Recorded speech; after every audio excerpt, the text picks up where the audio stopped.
Pakistan showbiz industry की माया नाज और सदाबहार अदाकारा मां नूर बलूच ने इंकशाफ किया है कि उन्होंने माजी में उनके शौहर होने का दावा करने वाले शख्स को गिरफ्तार करवा दिया था। कुछ रोज़ कबल मां नूर बलूच ने अरसा दराज के बाद किसी प्रोग्राम में शिरकत की। वो जियो न्यूज़ के प्रोग्राम में हंसना मना है में शरीक हुई, जिसमें उन्होंने अपनी ज़िंदगी और कैरियर के दिलचस्प वाक़यात और किस्से शेयर किए। मेज़बान ताबिश हाशमी की जानिब से 2004 के एक वाक़ये का तज़किरा किया गया तो मां नूर बलूच ने बताया कि एक शख्स था जिनका कहना था कि वो मेरे शौहर हैं। अदाकारा ने कहा वो शख्स ख़तरनाक इस वक्त हुए जब वो घर पर भी आने लगे।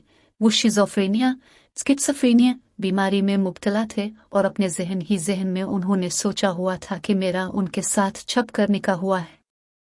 उन्होंने बताया कि जब वो शख्स घर आया तो उसे बताया गया कि मेरे हकीकत में शौहर कोई और हैं। जवाब में इस शख्स ने मेरे शौहर के सामने कहा कि बड़े देखे हैं तुम जैसे हर कोई इसका। मां नूर बलूच शौहर बनकर आ जाता है। जब उनके घर वालों को पता चला कि मज़कूरा शख्स को पुलिस ने हिरासत में ले लिया है, तब उन्होंने बताया कि उनकी ज़हनी हालत ठीक नहीं है। दूसरी जानिब अदाकारा ने अपने शोबिज़ में आने से मुताल्लिक़ भी तफसीलात शेयर की। मां नूर बलूच ने बताया कि हम टीवी की बानी सुल्ताना सिद्दीकी और ससुराल के इसरार पर उन्होंने अदाकारी शुरू की थी। सुल्ताना सिद्दीकी उनके शौहर की फूफी है।